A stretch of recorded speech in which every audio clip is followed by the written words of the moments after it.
The pathway to Notre Dame is one of your first big initiatives, and, Yes. and essentially it handles one of the root issues facing not just the University of Notre Dame, but all of higher education, and that's Yes. the cost of going to school. Yeah. Is this a way for you to say, we need to address this, not just on a micro level at the University of Notre Dame, but a macro level, because it potentially threatens all of higher education's future? Yeah, I do think we need to address this, and I'm really excited about what we're going to be able to do through Pathways, our Pathways initiative. It's so important to us at Notre Dame to make Notre Dame education more affordable and more accessible. And we really want to build a campus community, an undergraduate student community that is socioeconomically diverse, and the Pathways initiative is going to help us to do that. Nothing makes me more sad, if you will, than when I hear about young people who either decide not to apply to Notre Dame or, once admitted, decide not to enroll because they just don't think they can afford it, because their families just can't afford it. And so this Pathways initiative is really going to help us to open access to a Notre Dame education to people from from families from different income categories. I'm going to ask you a political question. Yeah. I'm not looking for a political Yeah. answer. Yeah. It's about the student loan Yeah. relief program. I'm Yeah. not going to ask you about that, but it's essentially a Band-Aid for a larger issue, and that Yeah. is the growth of the rate of tuition throughout the country. Yeah. Do you feel like the government's getting involved in student loan relief, or trying to? Do you feel like the government should take that next step and handle the root cause of what's happening here, something that you're trying to do at Notre Dame, make it more affordable? Yeah, I mean, I think that we all should be looking at the cost of higher education and asking ourselves what we can do to make college education more affordable and more accessible.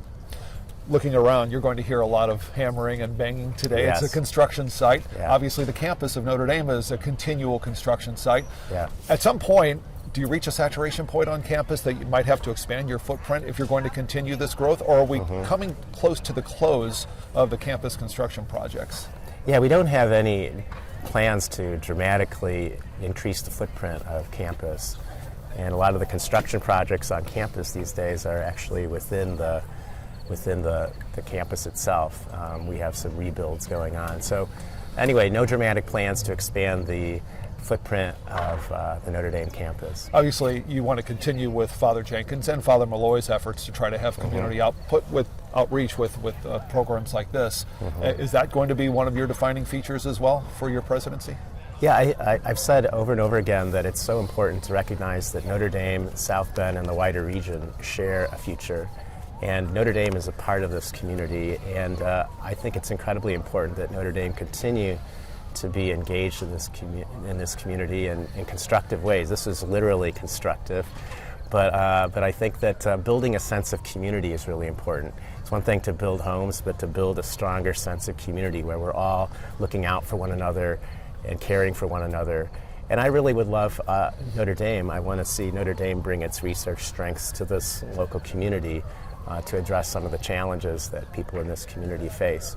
But it's always in partnership. We have so much to learn from people in this community, and so I think that it's really important that we continue to grow a thoughtful, respectful, and mutually enriching relationship with each other in this community. I have two very quick sports questions, and then I'll wrap up. Okay. Notre Dame obviously has a voice, a substantial voice when it comes to intercollegiate athletics. Yeah. The landscape has changed dramatically with NIL, the transfer portal, and the like. Will the university push for some changes on that front, or are you happy with the way things are right now? Well, I mean, we really think that it's incredibly important that intercollegiate athletics always be seen as part of the education process. And at Notre Dame, we really see athletics as an integral part of the education process. And so we are working to do our best to make sure that intercollegiate, let me say this also, intercollegiate athletics is one of the great things going in the United States. It's something, it's rather unique to the United States.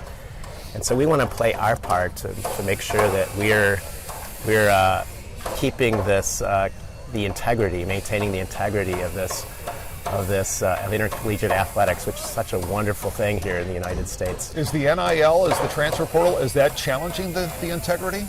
I do think, I think there are a number of challenges that we're facing when it comes to intercollegiate athletics at the moment. And we're just going to do everything we can to work with others to maintain the integrity as best we can. At Notre Dame, we're committed to maintaining our integrity and competing at the highest level, and we're going to do everything in our power to do both. Okay. And last question for you, and it's related to this. Do you foresee any reason, anytime near or far, that the university will at least consider having the football program join a conference? Right now, we are very dedicated, committed to maintaining our independence, and we think this is right for Notre Dame. So I'd say that that's where we're at the moment, and that's where we intend to be moving forward. Okay. Far forward? As forward as we possibly understand. Okay. Yeah. Fantastic. All right. Yeah. Thanks so much. Thanks for watching. Like and subscribe to the WSBT 22 YouTube channel.